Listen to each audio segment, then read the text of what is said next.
First of all, thank you. Thank you to everyone who has provided food for our volunteers during KPFA fund drives. Coffee, pastries, fresh fruit, warm entrees, all welcomed and appreciated by staff and volunteers alike. September 21st to October 8th, KPFA will be in our fall fund drive. We are seeking food donations from local businesses to feed our volunteers. For more information, please call Maria at 510-848-6767, extension 258, or email maria@kpfa.org. Get involved by becoming a food donor, and thank you in advance for your support.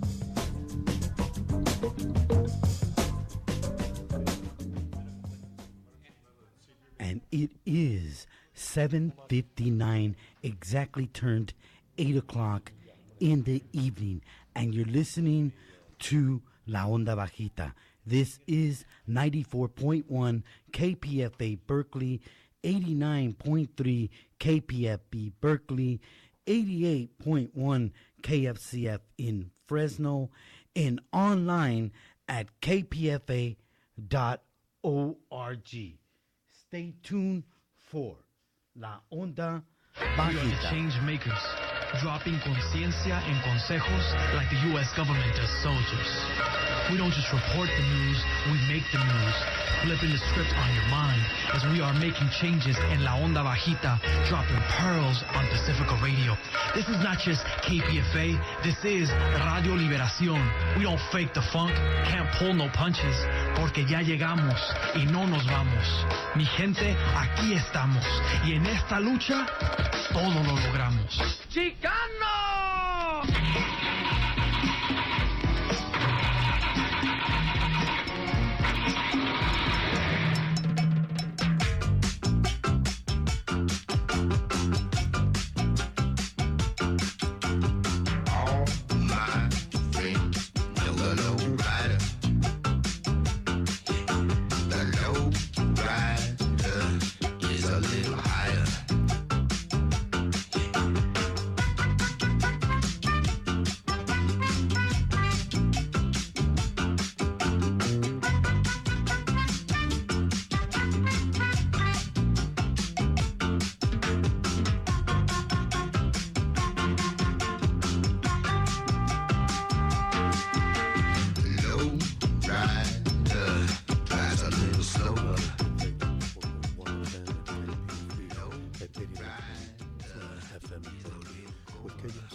Where a new world, a new vision, a new citizen is possible.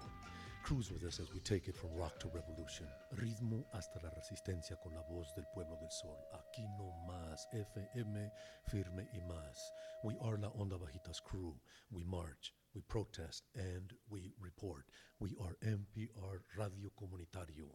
Orale, and we're coming at you live tonight from Santa Rosa, North Bay, California, here in the casa, in the old New College facility. And tonight we got quite a lineup here from 8 to 8:30. We got La Onda Verde's 420 Café with myself and Alacran as your host, and a very special guest here tonight with us, compañero here, one of the activists and advocates of this issues we're going to be touching upon that will affect everybody in California and the rest of the country. And that is, we're going to be looking at Proposition 19. And besides that, from 8:30 to 9, we're going to be opening it up to local issues here. And at 9 o'clock, we have Voz Mechista with Argelio Giron and the Mecha crew coming in. And from 9:30 to 10, we're going to be, again, talking with Mr. Chooch and throwing out some music out there. So stay tuned esta noche. We're going to take just a little break here, take it back to Mr. Chooch, and some música, and we'll be coming at you in a couple of minutes. Órale.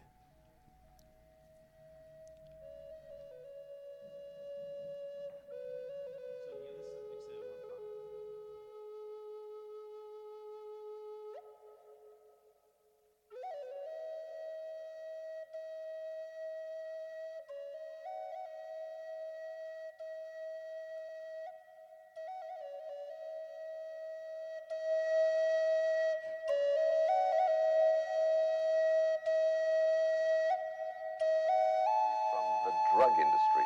Well, the irony of this, of course, is that this money, which is in the billions, is coming from your country. You see, you are the major purchaser of our national product, which is, of course, cocaine. On one hand, you're saying the United States government is spending millions of dollars to eliminate the flow of drugs onto our streets. At the same time, we are doing business with the very same government that is flooding our streets with cocaine. See. Let me show you a few of the other characters that are involved in this tragic comedy.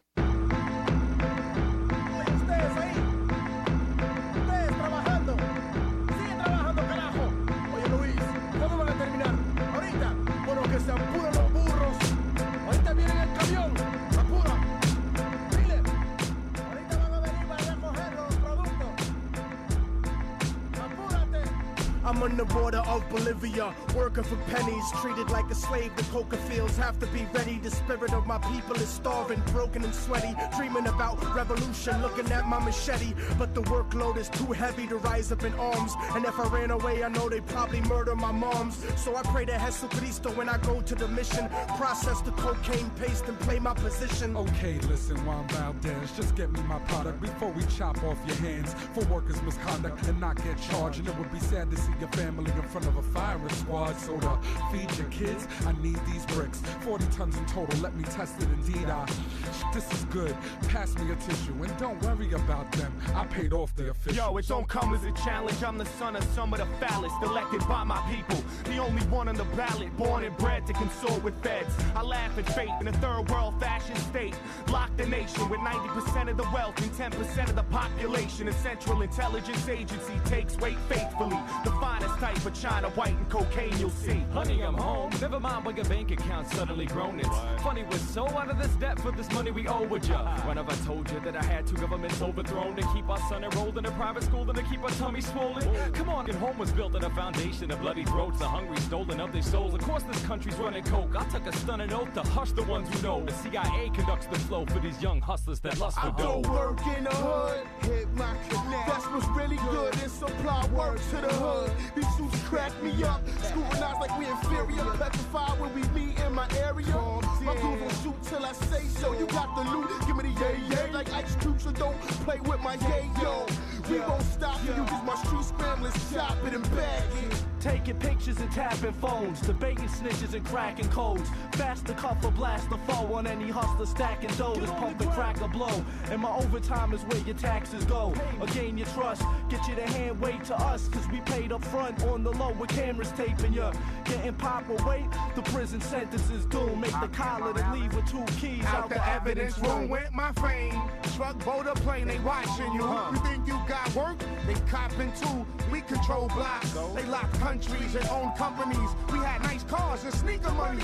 Now it's players out there talking about they holding with bugs in their house like they down south with windows open. Your dough ain't long, you wrong, you take shorts and soon. Feds will be up in your mouth like forks and spoons. So enjoy the rush, live plush off coke bread. Soon you'll be in a cell with me. Coke players do favors for governors and tax makers. Fat Quakers smoke crack and sex acts with bad mayors. The walls got ears, you big mouths probably scared. Not prepared to do years like Javier. The story just told is an example of the path that drugs take on their way to every neighborhood in every state in this country. So when they point the finger at you, brother man, this is what you gotta tell them.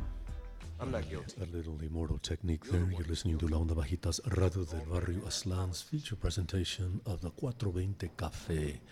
Myself with Alacran here, bringing you the latest on what's up around the marijuana cannabis legalization movement and the lifting of prohibition. And tonight we also recognize the 200th anniversary, day after of the Mexican independence and also Chilean independence from 200 years of Spanish colonial rule.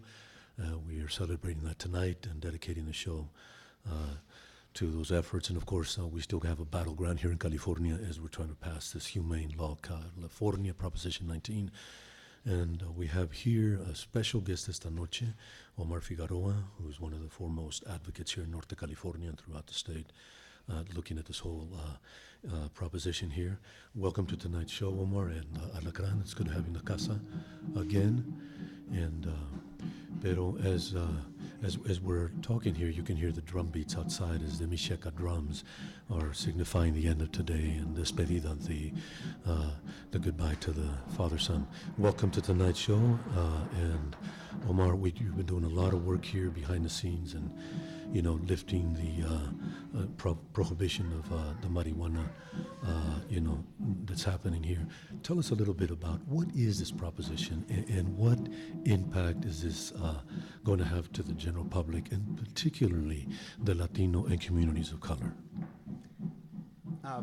Proposition 19 would repeal cannabis prohibition for the possession by people aged 21 and over of less than an ounce of marijuana. It would also allow for personal cultivation in 25 square feet.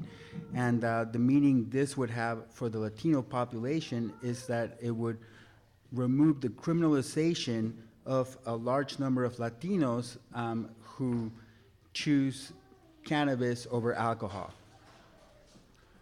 Well, tell us, besides that, is this going to affect not just medicinal, but also what about recreational?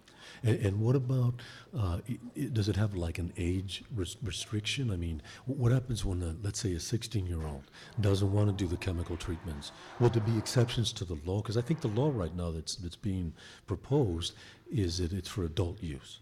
Yes, the law is for adult recreational use, but it will also impact adult spiritual use. Currently, under state law, we only have a defense of medical use. There is no spiritual or religious defense under state law. And so the law would provide religious protection to people who use cannabis spiritually or religiously.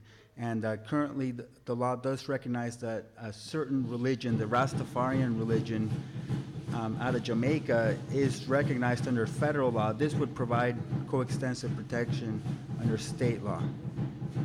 Mira, Omar, que están bailando afuera. Mira, una de las preguntas que mucha de la gente quiere saber es ¿qué va a pasar en México si esta ley pasa? Si esta ley pasa, en México va a haber un diálogo increíble, porque el presidente de México ha dicho que si esta ley pasa, es tiempo que en México y en otros países, en toda América Latina, podemos hablar de legalizar las drogas para cambiar la situación legal. Esto es lo que está dando dinero a los carteles. Bueno, entonces, ¿cuál porcentaje del dinero que los carteles agarran es de la marihuana ilegal, creada ilegalmente? Es difícil estimar, pero piensa que por lo menos el 50% es de la marihuana ilegal. Es como la prohibición del alcohol, que esto es lo que mantiene los carteles ilegales. La prohibición causa el crimen, no es al revés. Bueno, y hablando de los carteles, cada vez que el gobierno y acá en el norte han matado a 5 este año, 5 tendientes o moteros en los jardines, y el gobierno aquí en los Estados Unidos está saliendo con la dicha que están poniendo muy violento la gente que están en los jardines y por eso los tienen que matar. Pero la verdadera cosa es que los policías han sido los únicos que han matado a cualquier persona, y más están diciendo que son carteles, pero no pueden decirle cuál carteles. ¿Y por qué siempre con la misma tema, el cartel mexicano, pero no dicen cuál cartel? Sí, porque eso se me hace para mí que es una ficción total. Estos originalmente probablemente no eran de carteles, estos eran cultivadores independientes que se iban a la sierra a crecer para poder sobrevivir económicamente y ser independientes, no tener que estar trabajando en los campos como unos esclavos. Pero después de que las noticias y la media ya dijo que los carteles están cultivando en las sierras y en los parques nacionales en Estados Unidos, eso le dio la idea a los carteles que tal vez deberían de explorar eso, porque así no tienen que estar transportando a través de la frontera. Bueno, pero entonces, el gobierno está diciendo ahorita que hay un cartel que está trabajando en las montañas, hay que decir, aquí en el norte de Mendocino, pero nunca han dicho cuál cartel. Están usando la palabra cartel como para asustar a la gente, que no, como dijiste, que es algo falso, pero también es algo que está ayudando a la gente que se voltee uno contra los otros. Los americanos que crecen siempre le tienen miedo al mexicano ahora. Es verdad, y hay mucha discriminación en los parques nacionales. Por ejemplo, en el Parque Nacional de Mendocino, yo conozco a un compadre que tiene un teocalli y tiene muchas reuniones estilo aztecas. Llegan razas de toda California, de todo el mundo, a celebrar las antiguas tradiciones, y muchas veces los que trabajan ahí, los guardias del Bosque Nacional, piensan que estas personas son moteros, que ellos van a cultivar en vez de que lo que de veras van al teocalli a celebrar. ¿Y eso qué les pasa a la gente? ¿Los arrestan? Los detienen, los buscan, los acusan de ser moteros, y nada más los están molestando. Well, this brings up a real interesting topic. So, como estamos diciendo right now en español, estamos diciendo de los carteles y las mentiras, or the lies that are being spread, xenophobia, for lack of better words, on Mexican peoples, even if they're not growing in the national forest, just by merely visiting a national forest. Absolutely. There's discrimination, and it takes a form of racial profiling against Latino and copper-skinned people. So if you have a Sinaloa hat on, you're most likely going to get pulled over in a national forest. That's right. But if you look like a good old boy, no problem. I see. And now we were talking about Mendocino in particular, because there is the homestead there where the Aztec ceremonies go on, and they happen frequently, correct? That's correct. Yeah. Let's take a little musical break, and we'll be right back with Omar Figueroa, activist attorney, working here now in Sonoma County, but I guess probably because your job brought you here, right? That's right.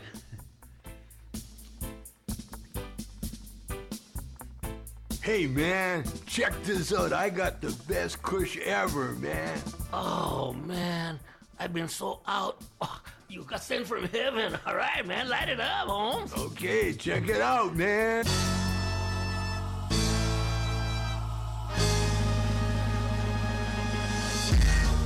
Yeah, it's time to blaze that shit up.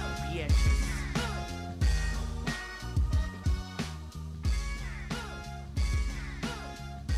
Pass me that lighter. Can I get a hit of that, man, please? Quit bogarting. I'm the original Dr. Green Thumb, the rest are liars. I'm the one with the prescription to get you higher. I got every type of weed that you might desire. Go ahead, fire it up, maybe you can get inspired. Any kind of flavor you savor, I can do you the favor, just as long as you share with your some like the sour D, that's an East Coast swing. But on the West Coast, we all know Kush is queen. Some of y'all will smoke anything but me, I'm picky. I throw it out if I don't see that it's green and sticky. No stress, no bush, I'm pushing the Kush. When I harvest, put a K on the bag, like the Nike swoosh. All over the world, in case you wondered, I smoke everywhere I went. They call me the weed hunter, but no one does it better like we do in Cali. Just ask one of my patients, cause they always tell me that the K-U-S-H keeps us so high. The K-U-S-H keeps us so high. The more I smoke, the higher I get, the better I feel. I can't quit. The more I smoke, the higher I get, the better I feel. I can't quit. Cottonmouth Kings are down with us. Snoop Dogg and Dre are down with us.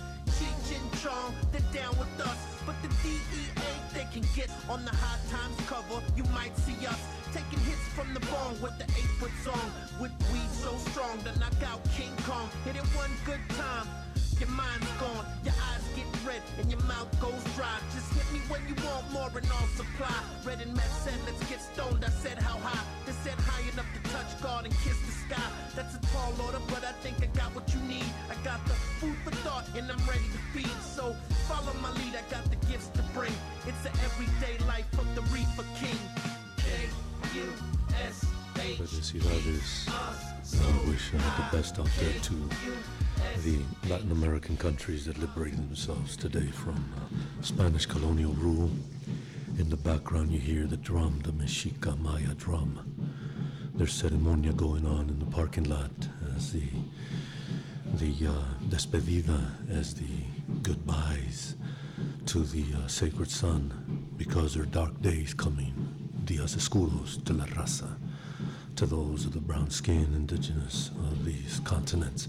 But we're celebrating our independence, and esta noche you're listening to La Onda Bajita's Radio del Barrio Aslan's special feature presentation of La Onda Verde's 420 420 Café. And we got Alacran here, along with our special guest, Omar Figueroa, one of the most important legal advocates here in the North Bay and throughout California. Welcome, Alacran and Omar. All right. Omar, we were talking about, we're talking about what was happening in the National Forest a minute ago.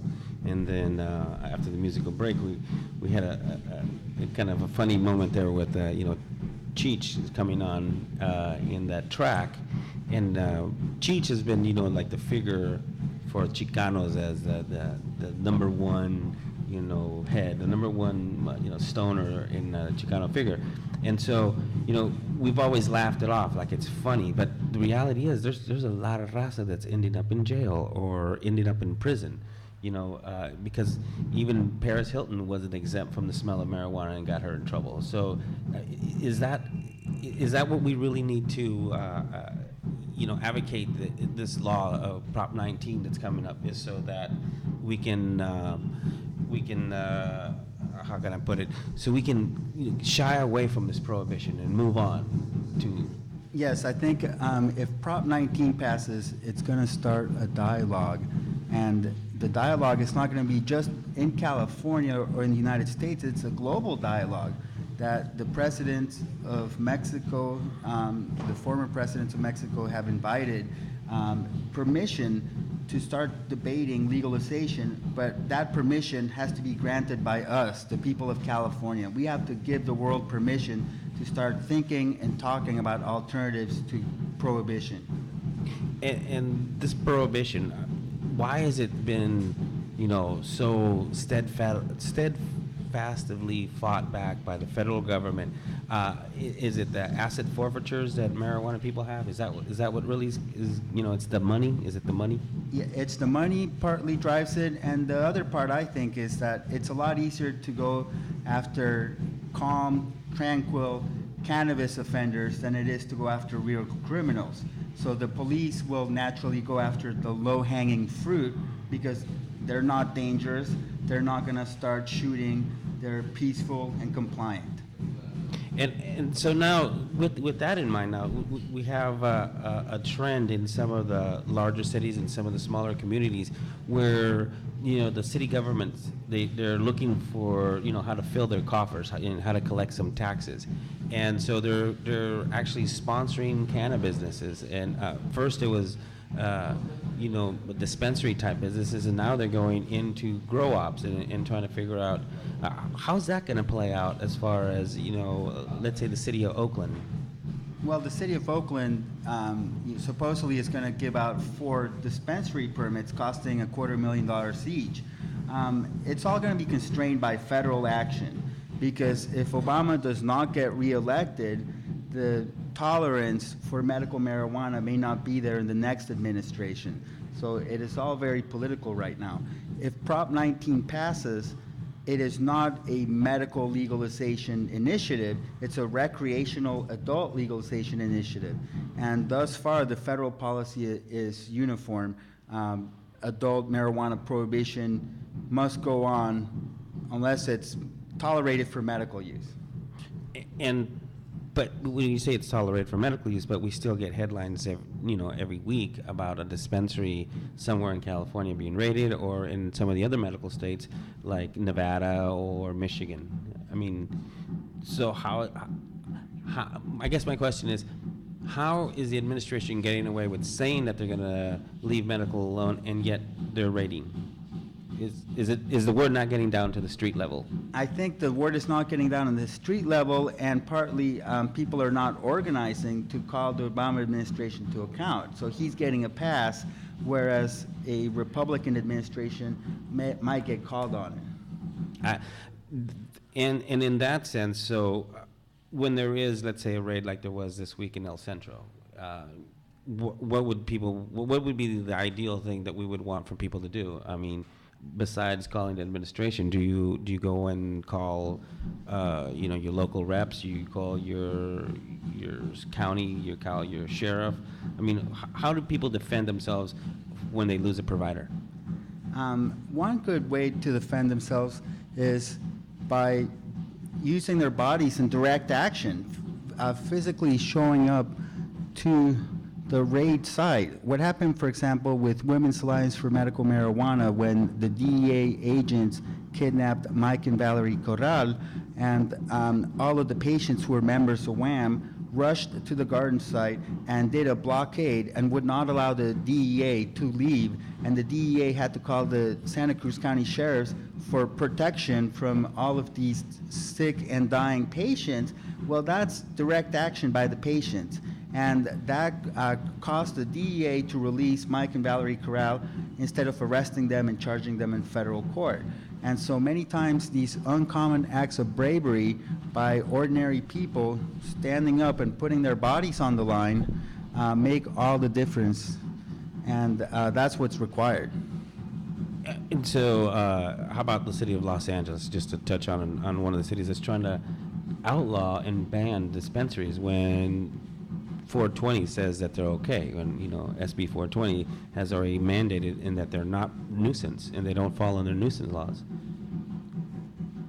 Well, Steve Cooley is now running for Attorney General of California. He is the District Attorney of Los Angeles County, and if he gets elected, he's running against Kamala Harris, who's the current District Attorney of San Francisco City and County. If Cooley gets elected, he's probably going to initiate a witch hunt against all medical marijuana dispensaries statewide, not just limited to Los Angeles. So there's a lot at stake in this election. So Cooley is not cool. Cooley is not cool, and so there's two green reasons to go out and vote in November: Prop 19 and Cooley is not cool. And yeah. So and we see in both of the cities the types of the atmosphere, like we see in San Francisco with the dispensaries and how they work and how the city's worked with them, how they've initiated the regulations and how everybody's gone into compliance or is trying to get into compliance. And in Los Angeles, we see the opposite, where they're trying to eliminate as many as possible. And do you think that's coming from the DA's office? I think it is, and also the city attorney's office. And what's behind it all is probably the California Narcotic Officers Association and the Prison Guards Union, who don't want to see any penal reform whatsoever. Jobs are at stake for them, and that's the bottom line in this war, is that the war on the medical marijuana patient, the war on the recreational user, is a constant battle for freedom. And cannabis prohibition also allows for the erosion of our constitutional rights. So by repealing cannabis prohibition, we will gain a lot of rights. And that's where 19 falls in. So so this election, Prop 19 and the Kamala Harris vote are going to go hand in hand for anyone that's interested in this topic, from what we've learned today. Another point that we haven't really touched upon is what the ramifications if Prop 19 doesn't pass. If Prop 19 doesn't pass, it could take a lot of steam out of the cannabis reform movement, not just in California, but in other states. If Prop 19 passes, it's going to ignite attention in the issue. And, I have a lot of reservations about Prop 19. It is far from perfect, but I do think it is a baby step in the right direction. And even though I had drafted another competing initiative that did not get on the ballot, we didn't have $1 million to pay for signature gathering, I still think that a small incremental reform is better than no reform whatsoever.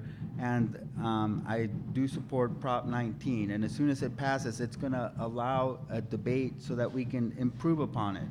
Yeah, the same thing happened with some of the other propositions in the other states. In Washington, I know that they were short on signature gathering, and that's really become, the proposition has really become, who has the money to back it up and put it on the ballot. I think we should take a musical break. You can hear the danza outside, and we'll be right back, taking it back to the mothership.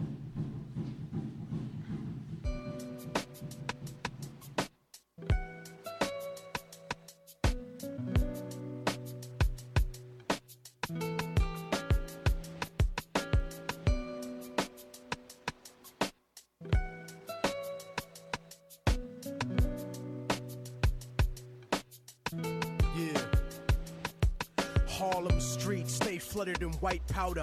Running away from the Twin Towers. Gunshots rock the earth like a meteor shower. Bowling for Columbine fair, giving the media power. Innocence devoured like a chicken spot snack box. Government cocaine cooked into ghetto crack rock. Corrupt cops, false testimony at your arraignment. Check the check, constant struggle to make the payments. Working your whole life wondering where the day went. The subway stays packed like a multicultural slave ship. It's rush hour, 2:30 to 8 non-stopping. And people coming home after corporate sharecroppers are trying to feed children, but gentrification is kicking them out of they building a generation of babies born without health care. Families homeless, thrown up off the welfare. Homicide, Harlem, blam, what's the problem? Homicide, Harlem, blam, what's the problem? Homicide, Harlem, blam, what's the problem? Homicide, Harlem, blam, what's the problem? It's like Cambodia, the killing fields uptown. We live in distress and hang the flag upside down. The sound of conservative politicians on television. People in the hood are blind, so they tell us to listen. They vote for us to go to war instantly, but none of their kids serve in the infantry. The odds are stacked against us like a casino. Think about it, most of the army is black and Latino. And if you can't acknowledge the reality of my words, you just another out on the curb, trying to escape from the ghetto with your ignorant ways. But you can't read history at an illiterate stage, and you can't raise a family on minimum wage. Why do you think most of us are locked in a cage? I give the truth, cause they pride is indigent. You better off rich and guilty. There in the background, bringing the word, la palabra, out there to the waves. You're listening to La Onda Bajita's Onda Verde 420 Café here, your marijuana variety news radio magazine, aquí with myself and Alacran and our special guest, Omar Figueroa. And there's been a lot of talk here, discussion about the laws and its implications. But one thing I want to ask you, Omar in particular, is, what is going to happen now with the regulation and taxing? What does that mean? What kind of structure is that going to be? What impact is that going to have, economically? Because right now we know that the cash crop in California is not wine. The cash crop in California, the number one cash crop is cannabis, is marijuana cultivation. So what's going to happen when, let's say, the law passes and the structure gets set? What's that going to do to the small grower who's been growing for his, friends, for his familia, for, patients, has been a caregiver and a caretaker? What happens to that small grower? There's a lot of fear and a lot of rumors circulating that the big, tobacco companies like Philip Morris is ready to take the big corporate contracts and control that. What do you see happening here with all of this legalization and its implications to the economy? Prop 19 passes, if Prop 19 passes, it's going to allow cities and counties to allow for the sales and taxation of cannabis. And it's basically going to create a patchwork of green cities and green counties surrounded by brown cities and brown counties, where in the green cities, cannabis sales are going to be allowed, and that's going to be an economic engine for those localities that choose to take advantage. People are going to be driving out of the non-green cities to go purchase cannabis in the green cities, so it's going to be an economic stimulus. We're probably going to see places like Oakland become centers of cannabis distribution, and there's certainly going to be interest by the corporate types. Already they're coming out to California wanting to open up medical cannabis ventures, but what's holding them back is federal prohibition. So even if Prop 19 passes, it's not going to make it legal under federal law, and that's going to keep the corporate, big tobacco, big pharma out of the ventures, because they're not going to want to really gamble their corporate earnings and their NASDAQ listing and their stock market listing if they're engaging in activity that's illegal under federal law, which means that it's going to allow small-scale family mom-and-pop producers to try to become licensed establishments. And we could see like a lot of like bars, they would be coffee shops or smokeasies where cannabis consumption is permitted. And the small ones, I think, would be permitted to continue, and once they got too big, the feds would step in. So until the federal prohibition is repealed, the feds are going to come in and harvest anybody who gets too big. So this is where success is bad.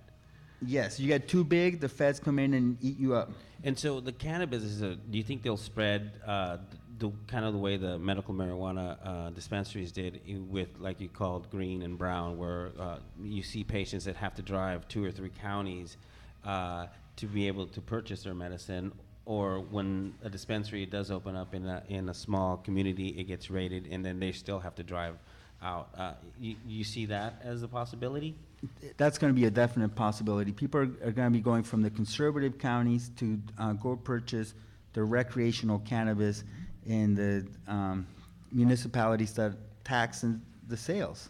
And one more thing to that is some people say that instead of affecting the cannabis business, that the cannabis business actually is going to rise, because now you're going to have a lot of people that normally are recreational users that wouldn't go out and purchase something or even drive to a different county now are willing to do that because it's going to be legal for them. It is, and the stigma is going to be gone. If Prop 19 passes, public possession of less than an ounce is no longer going to be a crime. You can walk around with your bag of cannabis flowers and it's not a crime anymore. So a lot more people are going to feel okay being public about their cannabis use. Coming out of the closet, but let me ask you something, Omar. What effect do you think that's going to do to the medical patient that's been in need? And as we've seen, there was this hope, I think it was a false hope, before, the cannabis medicinal use was legalized here in California, that it would reduce the prices.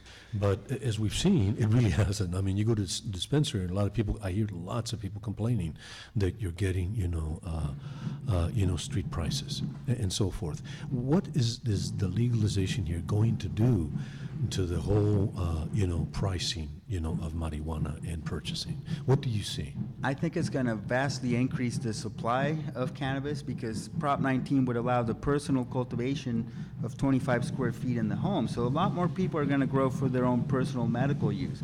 With an increased supply, I think this demand might increase, but maybe not as much. I don't know how the pricing is going to play out. It's going to be the intersection of supply and demand, and I think the supply will definitely increase. And do you think that's going to have effect on the price of marijuana as it is now? Yes, if the demand stays the same and the supply increases, the price is going to drop drastically. But there's some speculation that if Prop 19 passes, there's going to be a lot of ganja tourism. People are going to be traveling to California from all over the country, and as a matter of fact, that is going to result in increased demand. That's why there's a lot of growers who are somewhat afraid that the bottom is going to fall out from the market, and there's people who think that's not going to happen. Demand is going to increase. Well, with the demand increasing, there seems to be already, talks about turning the California into the wine country, turning it into like a cannabis country, a tourist, attraction. And to open up, like not wineries, but smokeasies, 420 cafes, to where out-of-staters are going to be coming to enjoy the flowery benefits of California, which will create a new industry in the tourist industry. Do you see the possibilities of that? I see the huge possibilities in that. And it already is the number one agricultural crop in the whole state, which is amazing because California produces so many other, huge crops. Right, tomatoes, cotton, along with grapes. I mean, this is the so-called wine country, but we also know it, as Alacran will testify, is that it's also known as the Green Emerald Triangle, up here in the north, where some of the best grade A 4-star cannabis on earth comes out of. Well, I fully agree. Well, one of the topics is I guess we're going to be talking about a new kind of green economy hitting California.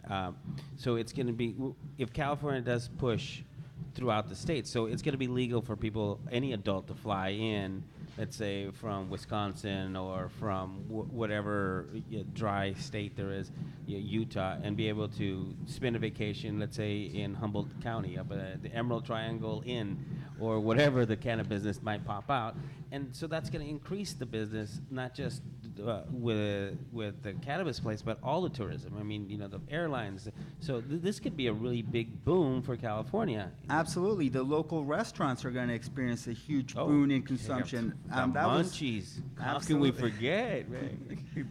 Maybe that's where California start producing more food, more tourists, more food. So, do you really think that the polls right now, the exit polls are coming out 47, 48%.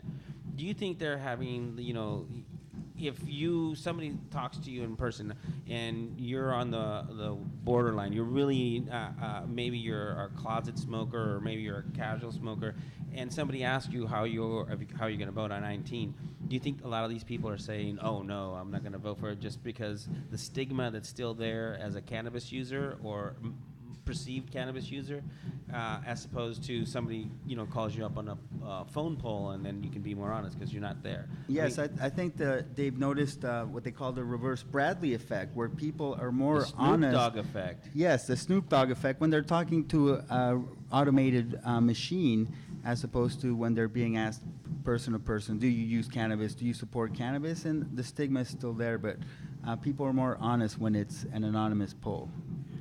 And so, we've covered just about every topic that we can, except how about the people that are incarcerated? What's going to happen to people that have been languishing in county jails or in prisons? I know when the state overturned the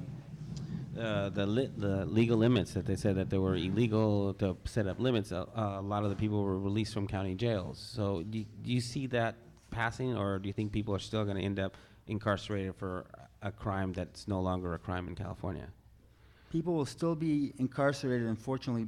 Prop 19 is far from perfect. It does not repeal cannabis prohibition, and it does not expressly free anybody who's currently serving time on a cannabis offense. But what it will do is it will keep new people from ending up in cages. So somebody that's sitting, what's a typical, as an attorney, you would probably know, what's a typical term that let's say a cannabis... let's say it's a young person who is selling to friends to support their own cannabis use, and they get charged with possession with intent to sale because they have a couple of baggies. Is that a felony? That is a felony, possession for sale, and sometimes young people don't have enough money for private counsel or to bail out, and they languish in jail on charges such as this. And many times they will plead guilty even though they're not really guilty, just so that they can be sentenced to time served and they can be released on probation. So are the majority of the cannabis laws, are those felonies in California? Yes, most of them are. Cultivation of a single plant is considered a felony. Possession for sale of any amount is a felony. And sale of any amount is a felony. Now, California law How about giving it away? Giving it away, I was just going to bring it up. Giving away less than an ounce is a misdemeanor, no jail time. So California law actually has an incentive for sharing cannabis and giving away cannabis as opposed to selling it. So selling a gram is a felony, punishable by 4 years state prison. Giving away less than an ounce, 28.5 grams or less, is 0 jail time, $100 maximum fine. And so it's better to share than to sell. So if you're at a concert, go ahead and pass it, don't. That's right. If somebody wants to give you money because you are generous with your cannabis, they're probably an undercover cop trying to set you up. Makes sense. So I think we'll take another small musical break. Again, we're here at La Onda Bajita in Santa Rosa with Omar Figueroa and Miguel Molina. I am Jose Gavilan, Jose Alacran Gutierrez, and here is with Gavilan. Welcome Alfredo and Escarnal, and also David and Omar La Casa, and we got our socio aquí Tocayo, Tocayo Perez, and Denise Burnstick with us in the house, along with Pedro, Alacran, and Omar. This is Free Speech Radio, KPFA 94.1 FM. You're listening to La Onda Bajita's Radio del Barrio Eslan's special feature presentation of the 420 Radio Café. Aquí nomás, FM 94.1, KPFA 94.1 FM. Taking a music break, and then we're going to come back and wrap up this section of the Cannabis Report. The day of the Geechee is gone, boy. And you going with it. Immortal technique. Metaphysics.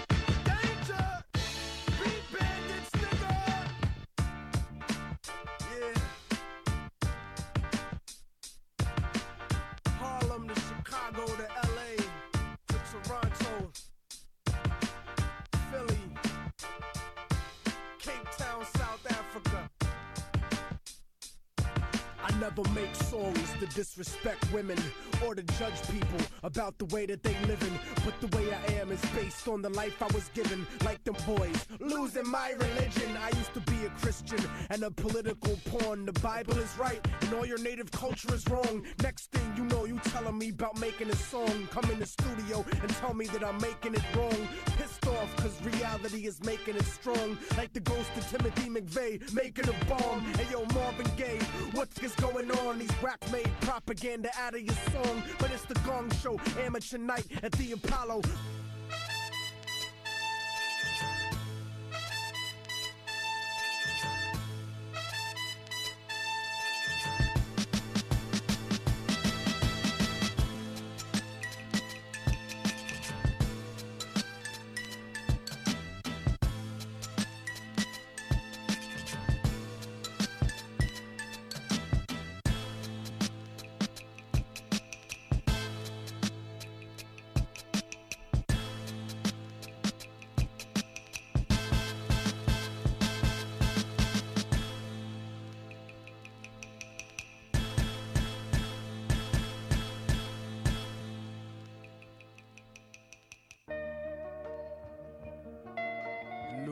Is upon us, and yet the past refuses to rest in its shallow grave.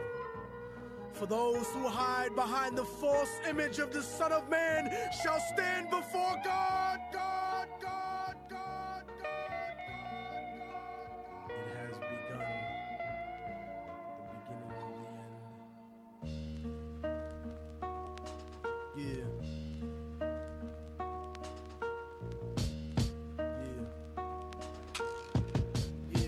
You got a little more immortal technique coming at you. One of the strongest voices coming out. They're across Indian lands from here to shore to Shining Sea, from Califas down to Harlem Town up there in the Bronx. You're listening to Onda Bajitas here, Radio del Barrio Eslan's feature presentation of the 420 Radio Café with myself and Alacran and our special guest Omar in La Casa. This is Free Speech Radio, KPFA 94.1 FM. And now we're going to continue the conversation here, but we're going to look at the existing businesses and what effect is this going to have with regulation and taxation, and also touch upon what does this mean for the industrial hemp farmer. Alacran. Well, so that in California we have a series, some people say maybe 9 to 1,000 existing cannabis businesses, i.e. dispensaries or home delivery services. Do you think how is this going to affect, how do you think this is going to affect those businesses that already exist? It's going to give those businesses an incentive to get licensed and become licensed establishments. And it's also going to give a greater degree of legitimacy to those businesses. So it's going to attract businesses to those municipalities that choose to regulate and tax the sale of cannabis. So which municipalities are the ones that have the best current cannabis laws? Probably Oakland. But it only has 4 dispensaries. Yes, and San Francisco across the bay has 19, 20, 22. I'm not sure what the numbers are. Yes, and I think the word best, that maybe it has like the most developed to take advantage of Prop 19 if it passes. There's a lot of municipalities that could have their own local ordinances that are a little bit behind the ball. You know, they need to start thinking and planning what's going to happen very soon when Prop 19 passes. So in Oakland now, in Oakland you said that they're set up, so they have what? How many licenses do they have right now for dispensaries? I think there's a limit of 4, which is a monopoly. They're granting a monopoly to these 4 businesses, and in my opinion, stifling free enterprise. And how many are they going to give out? How many permits are they going to give for grow ops or that type of business? I think it remains to be determined, but they want to have a limited number of permits in order to foster competition. And how much do those permits cost? I know the license itself is $250,000, but the permit itself is like $5,000 or something like that. Is that? That sounds right. And so let's talk about, let's say, so there's a lot of people who would probably throw $5,000 to have a cannabis business in Oakland and sign up. But what happens to the applicants that don't get their permit out of the 4? When you submit all that paperwork, where's that paperwork go? It becomes public record, doesn't it? It normally becomes a public record, and it's open to public inspection by federal law enforcement. So is that I mean, how is a person going to protect himself, let's say, if they apply for a permit and don't end up with it? I mean, there isn't any protection. Is that what you're trying to say? There's no protection under state law. Nobody has protection under federal law. Let's assume somebody applies for a Prop 19 permit to the city of Oakland. They get their permit. That does not shield them from federal investigation or federal prosecution. Mm-hmm. I see. And how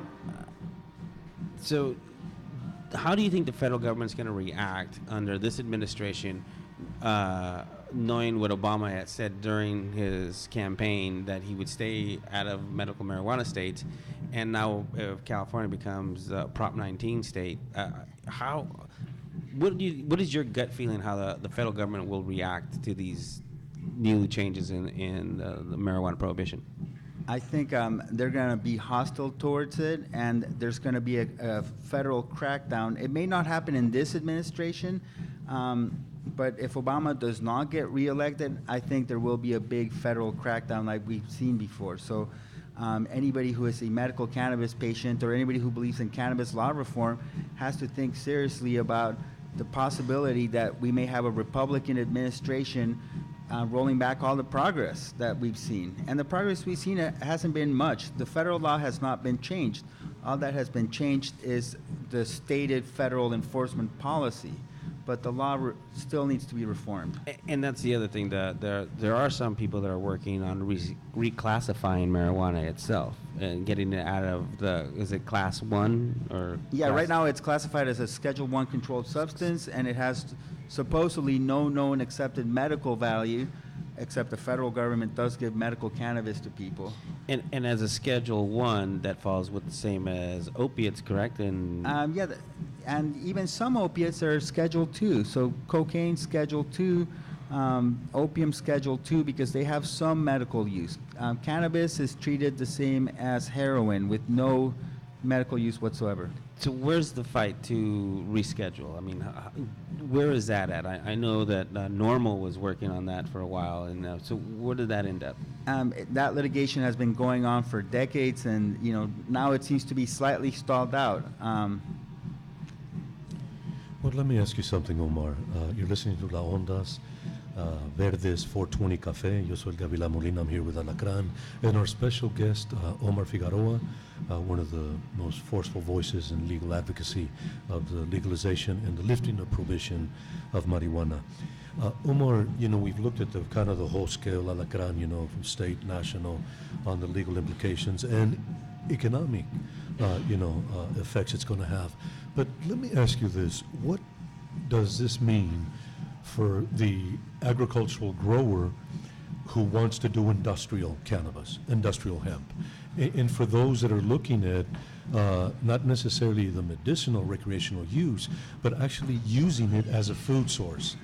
There are 100 different ways of applying industrial cannabis, which isn't necessarily medicinal or for recreational use. But what does this law, what effect is that going to have to those farmers?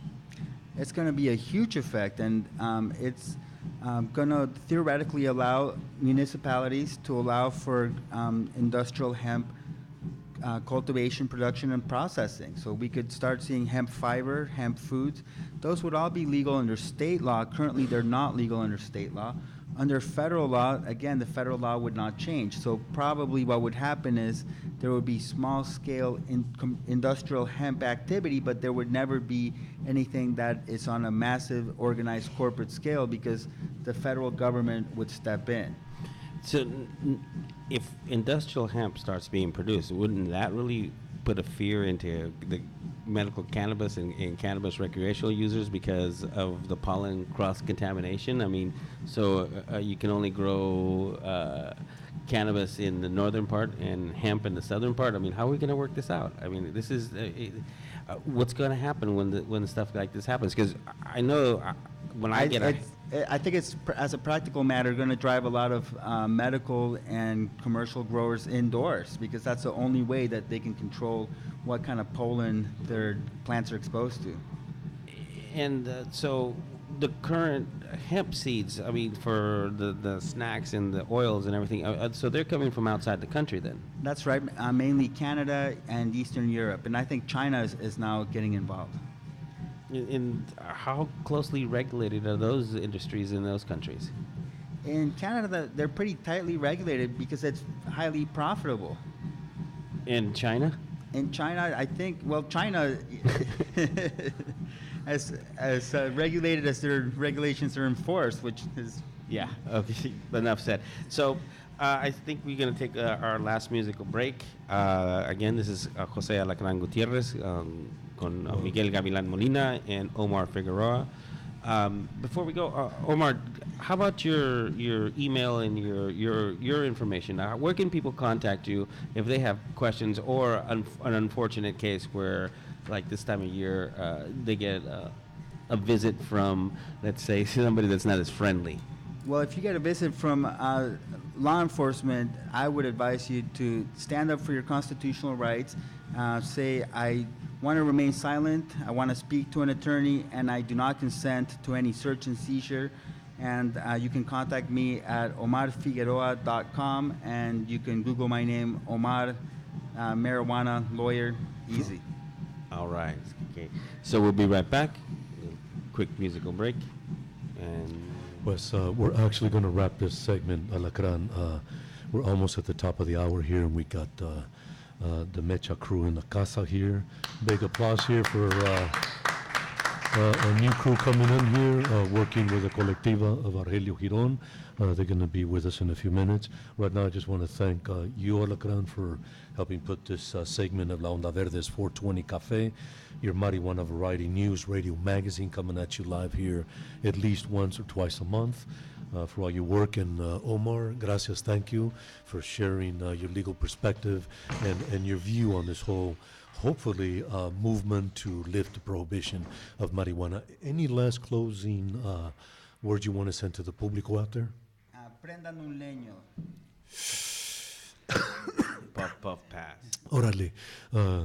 Top of the hour, we're going to go to our station mothership with Mr. Chuch, who's going to be giving us our call letters and ID, and then we're going to bring it back here to Santa Rosa, Califaslan, here in the North Bay, out of the old college facility here on 6th and Wilson. If you're at the Cruzando cruising the streets and you want to check in what's happening in Califaslan, tune in to 94.1 KPFA and La Onda. Cubo Chuch.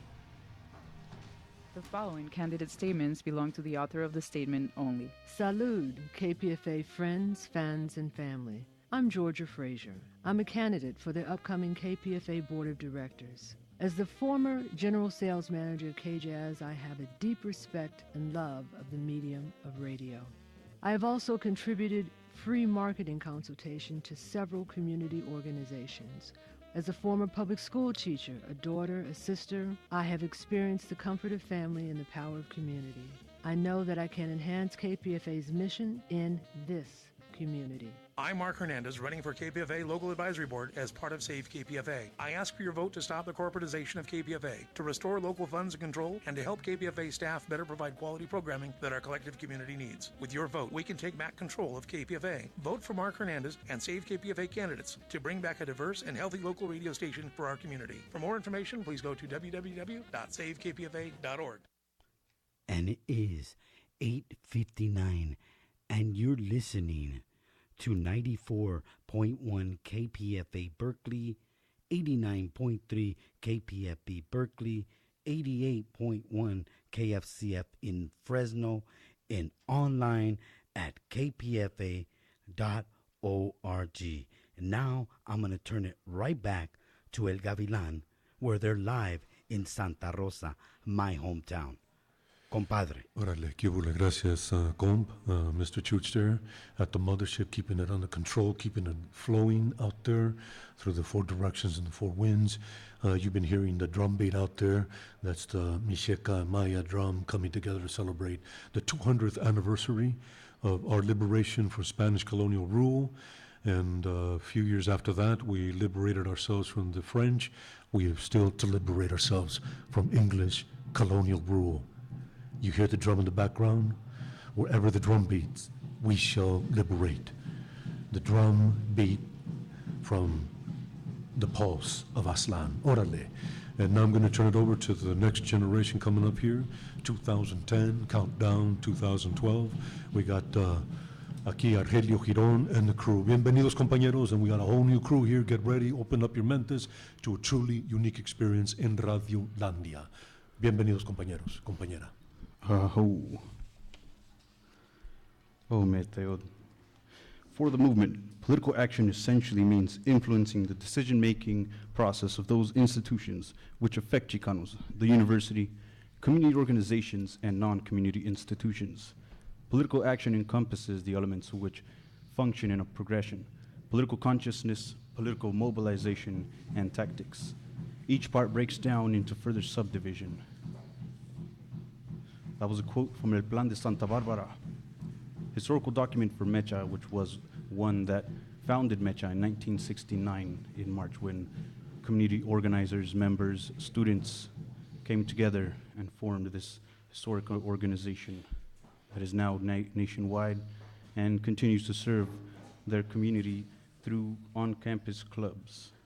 We are Mecha, el Movimiento Estudiantil Chicano de Aztlán, Alta Califas Norte region, and we are made up of chapters on campuses or clubs otherwise known to organize movement around issues such as immigration, educational disparity, budget cuts, and so on. Our chapters around Alta Califas Norte can be found with chapters being found at Casa Grande High School, Mills College, Santa Rosa Junior College, Chico State, Stanford University, University of Pacific, Petaluma High School, RUP High School, Sonoma State University, Rancho Cotari High School, Woodland High School, UC Berkeley, UC San Francisco, and so on. The list goes on and on. Today we are broadcasting from 99 West 6th Street in the old New College building. Funny contradiction, and that's not a joke. And we broadcast from 94.1 KPFA Berkeley, 89.3 KPFB Berkeley, 88.1 KFCF Fresno, and worldwide, Tonantzin-wide, kpfa.org. Hit us up at our offices at 510-848-6767 or directly at the studios 510-848-4425. Today's show, we are going to be presenting a list of Latin American countries whose independence has been also around this time. Going off into the Mexican independence breakdown aquí con los compañeros de UC Berkeley, and finishing off with a poetry from Tomás, CSU Monterrey Bay Mechista, about BS 1070, and I do mean BS. Y aquí estamos con nuestros compañeros sitting right next to me. If y'all would like to introduce yourselves. What's up? I'm the co-chair of MECHA at UC Berkeley, Michael Singh. Hey, I'm Daniel. I'm a member of MECHA. Blessed to be here. Hello, my name is Yunuen. I'm also from MECHA UCB. Y le continuamos. Thanks for being with us. I'm glad to have y'all. Appreciate it. So a quick notification to the public. California Day of Action for the DREAM Act. It's going to be on Story and King Road in San Jose, Monday, September 27th, 2 to 8 p.m. This is put together by Mecha de ANSA, Mecha de Mission, and the De ANSA Socialist Organizer, along with San Jose State University Socialist Organizer. More organizations to join. There will be a rally, there will be a march. Come in support for the community. Don't take away our dream. Make California the Dream Act a reality on October 1st, 2010, demanded from Governor Schwarzenegger. Ahora pues, presenting the list of independence dates. Las Provincias Unidas de Centroamérica, the Central American United Provinces, they had their country running from the 1st of July, 1823 to 1840. They don't exist anymore. They formed from Guatemala, Honduras, El Salvador, Costa Rica, and Nicaragua, all gaining their independence on 15th of September, 1821 from Spain. And to no surprise, all of them also had U.S. military intervention in the coming future. So after the Central American provinces broke up, they were actually part of Mexico. They are basically, after these countries got their independence, they joined Mexico, broke up, made the Central American provinces, and after that became independent each one, 15th September 1821. Besides that, of course, we know that Mexico has their independence the 16th of September. And along with that, we have Chile, 18th of September, 1810 from Spain. Belize, 21st of September, 1981 from Great Britain. Brazil, 7th of September, 1821 from Portugal. Trinidad y Tobago are also around the same dates in the year, it is. Not necessarily in the year, that would be 31st of August, 1962 from the UK. Uruguay, 21st of August, 1821 from Brazil. Jamaica and Bolivia, both on 6th of August. That's Jamaica, 6th of August, 1825 from Brazil, and Bolivia, 6th of August, 1825 from Spain. Puerto Rico, that's still under control of the United States. Aguila, and that's still under control of the UK. Aruba, still under control of Netherlands.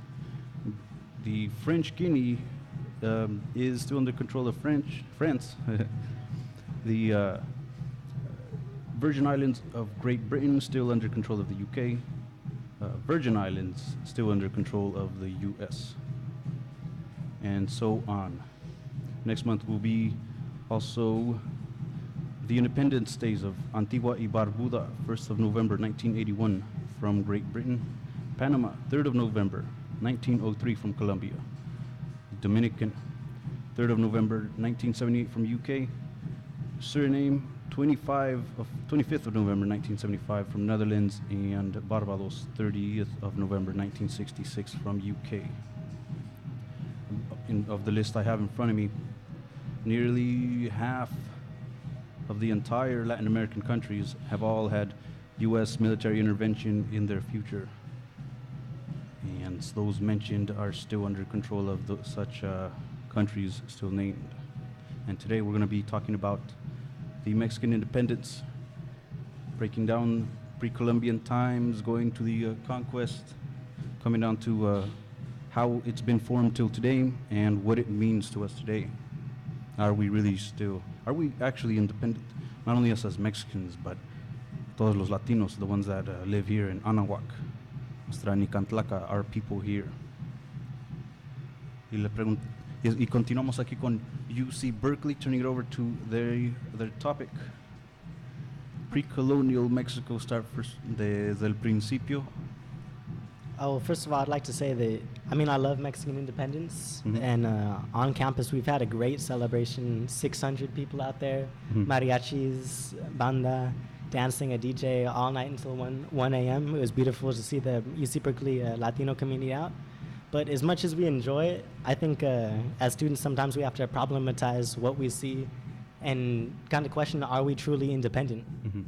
So we want to start the conversation of Mexican independence by actually starting when the Americas lost independence, as Cortés arrives in the Americas in 1519, and with the help of indigenous warriors, quote unquote, conquers the Americas by 1521.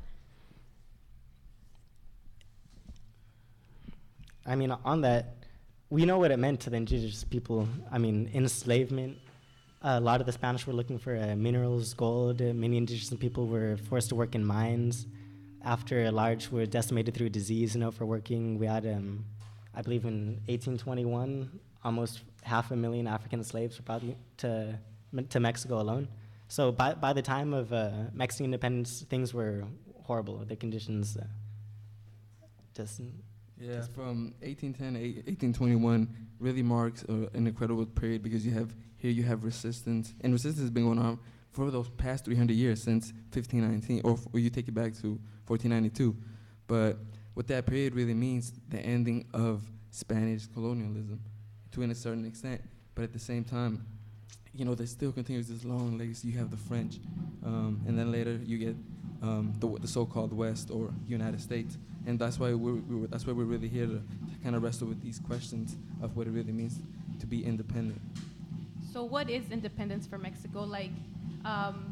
In Europe, there was Napoleon took over Spain and kind of took over, and the Mexican elites in Mexico kind of weren't liking the liberal Napoleon policies, and so they thought they needed independence. But who was that independence really for?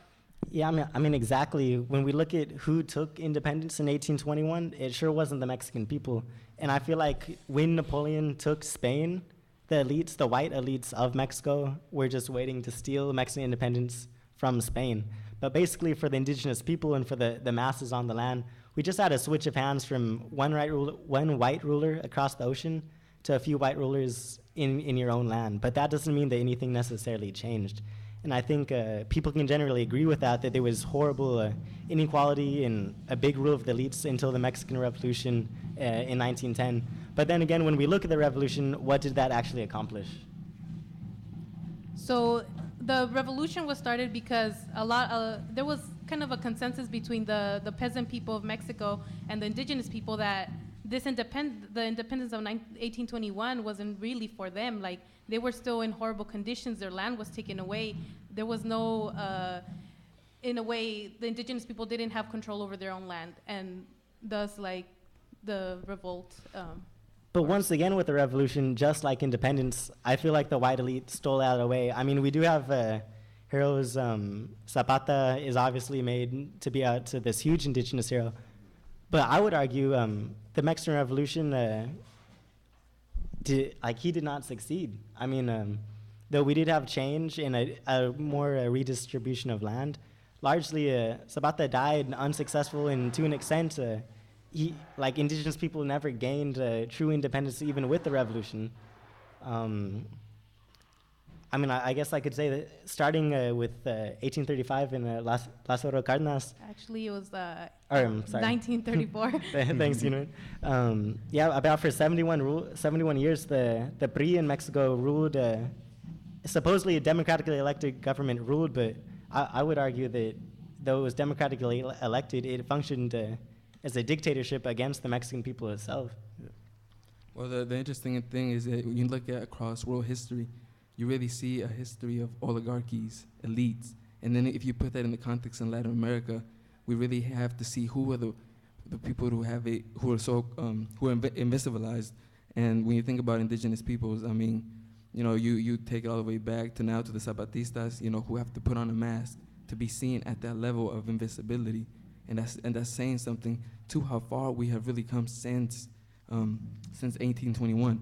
So what are the things that we still have to address in order to lift those voices of our indigenous brothers and sisters? And you know, and each one of us needs to truly make a commitment to, you know, wherever we go, to really remember their struggles and their histories, and, you know, kind of keep this, you know, this legacy of historical memory and kind of remembering and paying homage, and that's what we're doing here today. I think right now is the perfect time to do that because in one moment we want to celebrate Mexican independence, and it's been 200 years, and we don't want to have dance, have cultural nights, and talk about how it feels great to be free from colonial rule. But at the same time, we need to recognize that indigenous people of this land are not truly free, and I think it's almost disrespectful to say that we are free. So with that, I wanted to bring us a little bit back to 1994. What happened then? NAFTA? Yes, and we will be getting to that in just a minute. We're going to be going to a quick musical break. This is Mentes Mechistas monthly segment of Onda Bajita every third Friday. Tune in 9 to 9:30. Ahorita regresamos. Aquí estamos y no nos vamos. Y si nos echan, nos regresamos.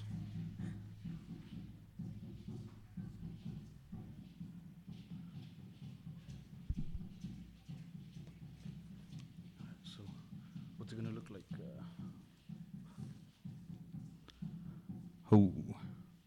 We're back. 99 West 6th Street, Santa Rosa. We got homie Pedro over here laughing at me.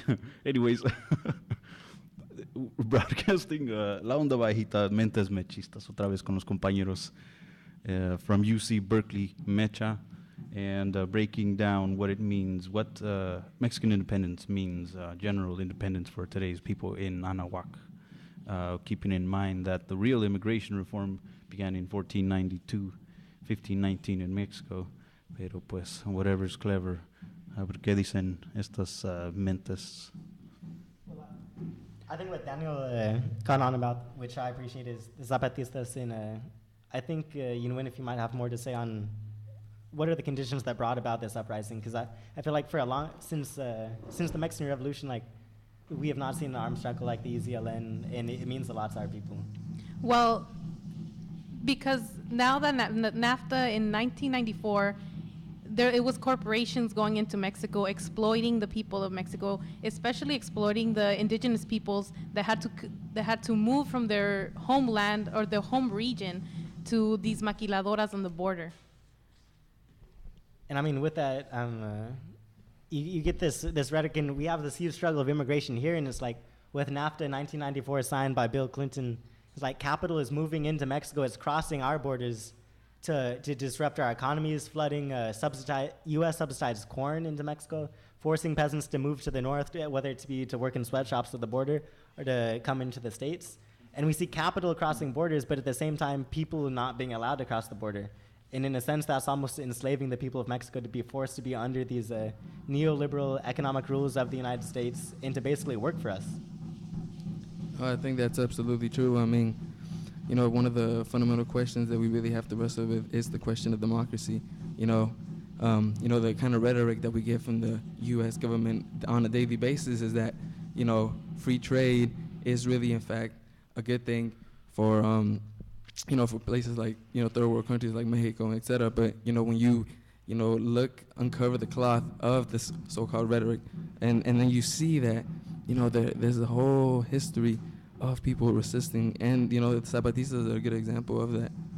And on that democracy, I mean, it's important to look at a Democrat implemented NAFTA, and I'm sure a Republican would have done it a lot before then. So if I'm a voter in the United States and I'm trying to exercise my voice in democracy, if I don't want to vote for free trade, who am I going to vote for? There's no one for me to vote for.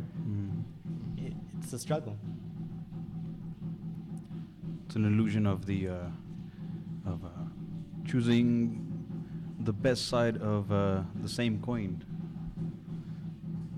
So I mean, it really brings once again an interesting question: can Mexico really be a truly independent country? And I think it could be, but it starts with changing those values and those ethics that all of us we have to change as individuals and then extend to each other as a community, as a coalition, as a network.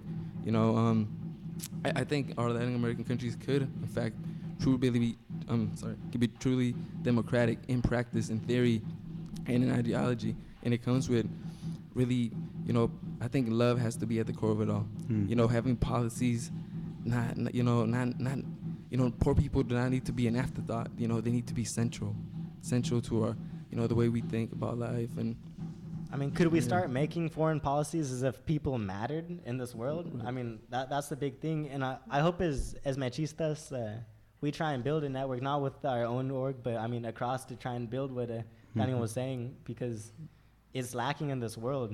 And I like to think that things are changing, but it's a long struggle. Right. And at the core of it, you peel back the layers of the onion and see what's in the center. And a lot of people may argue that, you know, variations of the same thing, but in the end, somewhere along the lines, you see that capitalism is at the core of things. If you get the structured bureaucracy of what we make society today, everybody's looking for that dollar, everybody's looking for that profit. Not necessarily, I mean, really, everybody's right to look for, you know, a decent life. You know, and in this type of economy, pues, yeah, you know, you need money in most types of economy, basically. The indigenous, you know, you still use money, their types of money, but pues, even then, agriculture wasn't so owned by, you know, businesses that they couldn't grow their own no matter where they went. That's how they would survive. And so today, I mean, we have to get so many things, you know, in regulation that we're just living in the consumer mentality of today. These different effects, whether or not we're trying to get to you know, building on capital, even if we're not looking at for that profit, we're still going to be living off of somebody else's work or paying somebody else, you know, because that's part of the rat race today. Having them, you know, giving us just enough to keep following it, but having us continue to believe in it and not know our own history that has been happened here in Anahuac, you know. And I like what that you're talking about capitalism, because Mexico is a capitalist country, the United States is a capitalist country, and we think if Mexico is independent, how come we're using an ideology that comes from Europe? I mean, when Mexico, the fact that we have Mexico, a nation state, is testimony to the fact that we're not independent. Before Spanish people came, there was no idea of countries, of nation states, of economies like we see it now. No borders, no militaries that are conquering other nation states. So I mean, can Mexico even be truly independent while we're still dominate this Western idea that we need to have a country with borders? I mean, before then, Mexico is extremely diverse, and it still is diverse. Yet we all are under one border and one country, one flag.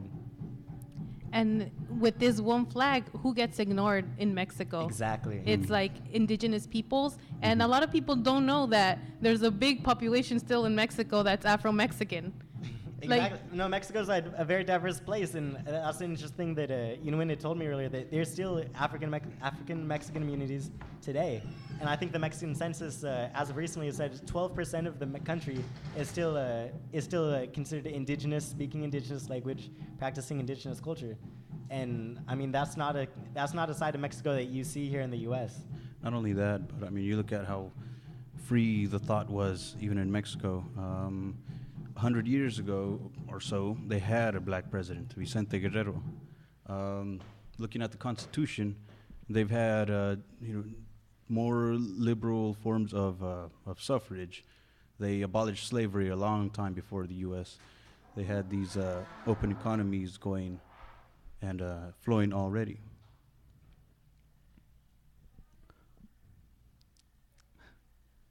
And pretty soon we're going to be switching over to Tomas, a machista from California State University, Monterey Bay, going to be saying his poem about BS 1070 as soon as we get them online in just a moment.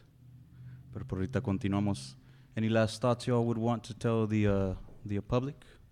I mean, I guess for me, we had this question of can Mexico really be independent? And it's difficult 'cause I don't know that answer. I don't think anyone knows that answer. For certain communities, I feel like it's very possible. I feel like in Chiapas, there are Zapatista communities that are relatively autonomous from the Mexican state. Their control, militarily autonomous. I mean, government run in traditional manner, the government made up of indigenous council elders practicing indigenous culture, school systems teaching indigenous thought. And I mean, that's the start, but that's just one small piece of Mexico. And I can't even speak for the large majority who are mestizo and out of touch with indigenous culture. Yeah, for me, when we celebrated at UC Berkeley Independence, I could get down and dance, but then the next day I wake up a major critic, and I think, and you have to look back at all the legacy and say, we still have a long way to go. How Michael Singh was saying, I mean, it's a hard question to really answer if Mexico could be, truly independent, with all the nation states and everything we have dealing with. It's going to be a challenge, and I think it's going to start, by having honest discussions, kind of bringing, the engaging with, youth, engaging in the prophetic, in the, in questions of democracy, indigenous peoples, and, I really think we could really get there. I mean, just going just a little bit back, like thinking about independence and like how we celebrate it here and how it's celebrated in Mexico. To be a critical thinker about if we really are truly independent, or Mexico, or open it up to Latin America in general, who is still controlled by the white elite. Right. Keeping in mind that, just as a reminder for everybody, Cinco de Mayo is not Mexican independence. Word. And any final thoughts at all? We're going to be switching over to Los Compañeros de Monterrey Bay in a bit. I mean, I just appreciate being on the show. It feels good to get off campus, get out into the community, get into a place that I haven't really been. I'm hearing the dancers out there. It's giving me strength with the drum. Yeah, I mean, since the moment we got here, we were welcomed with open arms. And, the dancing outside is beautiful, and to be able to express ourselves, it's really, truly a blessing because, you have a lot of kids out there, youth, around our age who don't even have the chance to even wrestle with these issues. So thank you. And so, muchas gracias for being with us. Really appreciate your thoughts, your energy. And we're going to be coming out con el compañero Tomás, I believe should be on the line. Are you there, Tomás?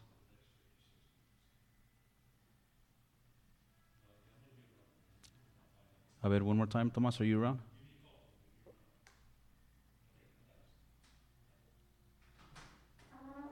We're going to be checking the systems again.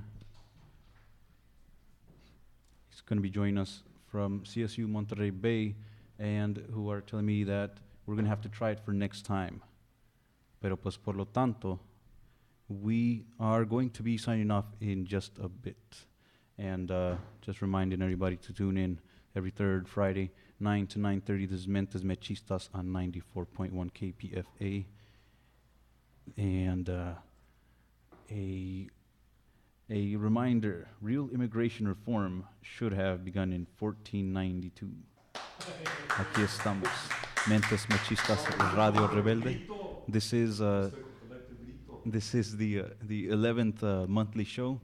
Next month we're going to be doing our 12th monthly show, and of which we're going to be featuring Mecha de Natomas Middle School, talking about the budget crisis and how it's been affecting them. Not only that, but how they have combated at their school, at their district, and not been listened to.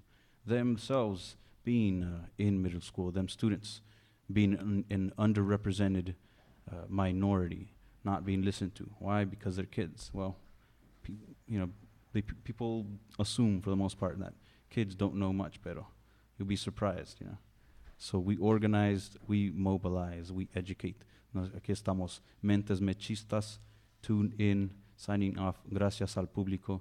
Thank you for tuning in. Thank you for letting us into your houses, your cars, your halles, your minds. Listen up, escucha, and stay trucha.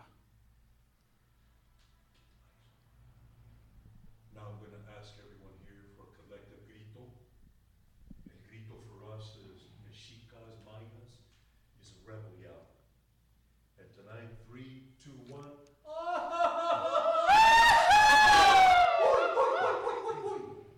Sending it back.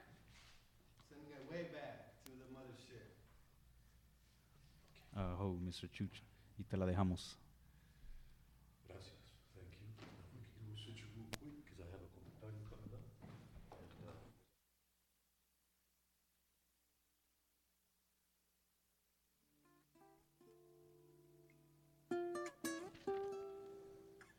This is Miguel Gavilan Molina commenting on Free Speech Radio KPFA 94.1 FM Firme y Más, celebrating Mexico's bicentennial. September is Latino Heritage Month. This week, as we celebrate the 200th anniversary of the birth of the Mexican nation on September 16th, 1810, the Mexico of today is plagued with ever-growing social, political, and economic problems.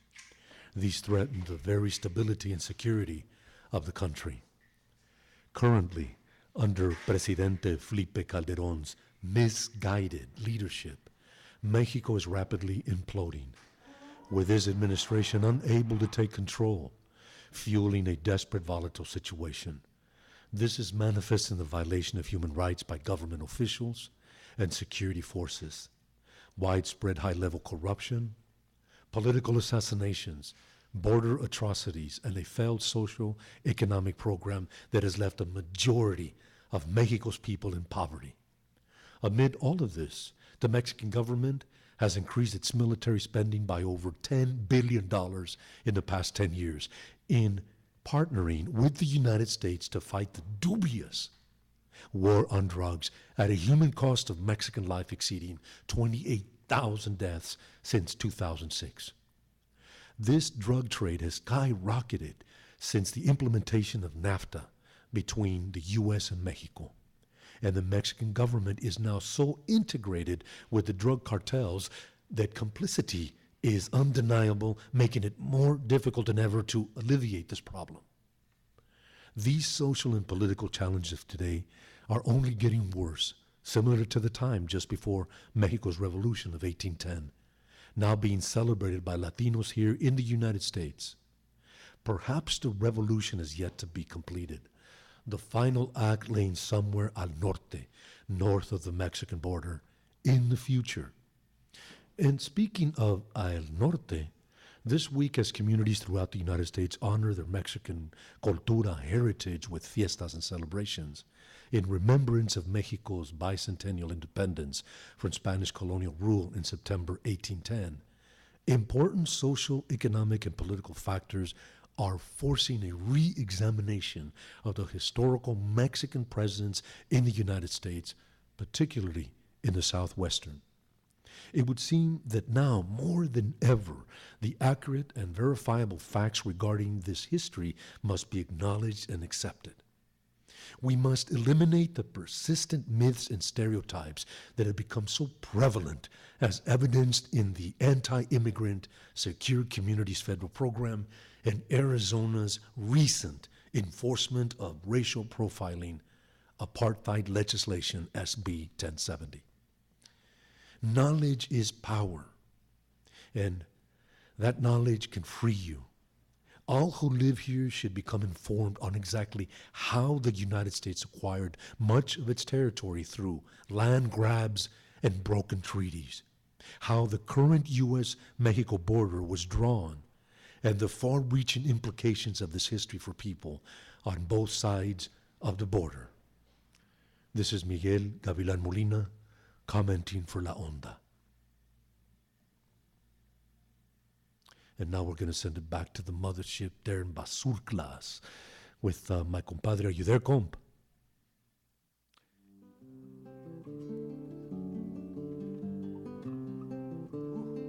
Francisco Herrera. Me diste a la luz, tú me diste vida.